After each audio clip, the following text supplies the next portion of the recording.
Assalamualaikum warahmatullahi wabarakatuh. Waalaikumsalam warahmatullahi wabarakatuh. Baik Ibu, sebelumnya perkenalkan nama saya Bidan Cibazara yang bertugas pada hari ini ya Ibu ya. Iya. Sebelumnya silakan duduk dengan Ibu siapa? Ibu Emil. Ibu Emil. Kalau begitu saya izin untuk sampean terlebih dahulu ya Ibu ya. Iya.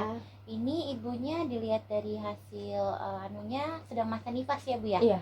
Ada keluhan Ibu? Nggak ada sih. Oke, baik, alhamdulillah. Kalau begitu di sini saya ingin melakukan konseling mengenai masalah eliminasi pada masa ibu nifas ya Ibu ya. Iya.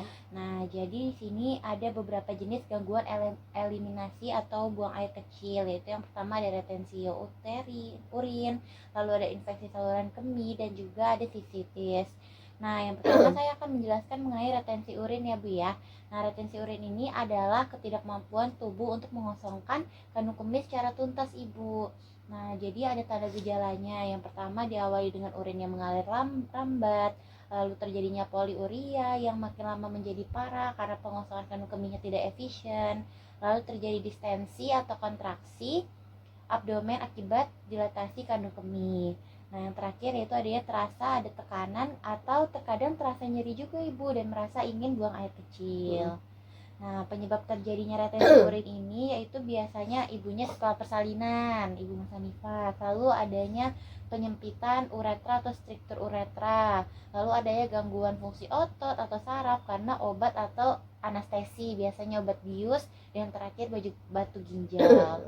Nah, selanjutnya saya akan menjelaskan mengenai ISK ya Ibu ya. Nah, ISK ini infeksi bakteri yang mengenai bagian dari saluran kemih. Yang pertama, ini saya akan menjelaskan tanda-tanda gejala ISK, yaitu ada nyeri saat buang air kecil, frekuensi buang air kecilnya meningkat tapi jumlah urinnya sedikit Ibu gitu.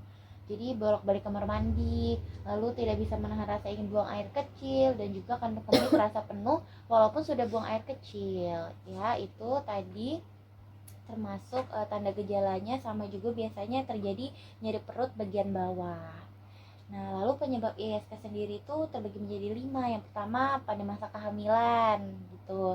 Lalu ibunya memiliki riwayat diabetes, lalu uretranya menyempit, sering menahan kencing ataupun imobilisasi postpartum, sehingga makanya saat masa nifas itu disuruh mobilisasi dini setelah melahirkan Ibu ya.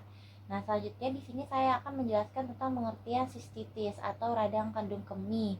Nah, ada tanda gejalanya. Yang pertama biasanya rasa sakit dan terbakar saat buang air kecil, lalu nyeri dan tekanan di perut bagian bawah. Lalu urinnya itu biasanya berbaunya amis dan berwarna keruh Ibu, dan biasanya disertai dengan kencing darah ataupun demam. Nah, penyebabnya sistitis sendiri itu karena adanya bakteri Escherichia coli dalam saluran kemih. Lalu bisa jadi ada penyakit tertentu, misalnya seperti batu ginjal, dan juga penggunaan bahan kimia, misalnya sabun pembersih kewanitaan yang tidak cocok, yang pH-nya tidak seimbang, lalu ada riwayat diabetes, serta sedang mengalami masa menopause. Nah, baik, dari penjelasan ketiga gangguan masalah eliminasi di atas yang tadi saya jelaskan, apakah Ibu ada yang kurang paham atau sudah cukup jelas? Sudah sangat cukup jelas. Oke, baik. Kalau gitu nanti kalau misalnya ada tanda gejala atau Ibu mengalami dari 3 yang tadi saya sebutkan, itu Ibu bisa langsung hubungi saya Bu ya, atau kembali ke fasilitas kesehatan terdekat. Baik Ibu, terima kasih banyak ya Ibu ya. Iya.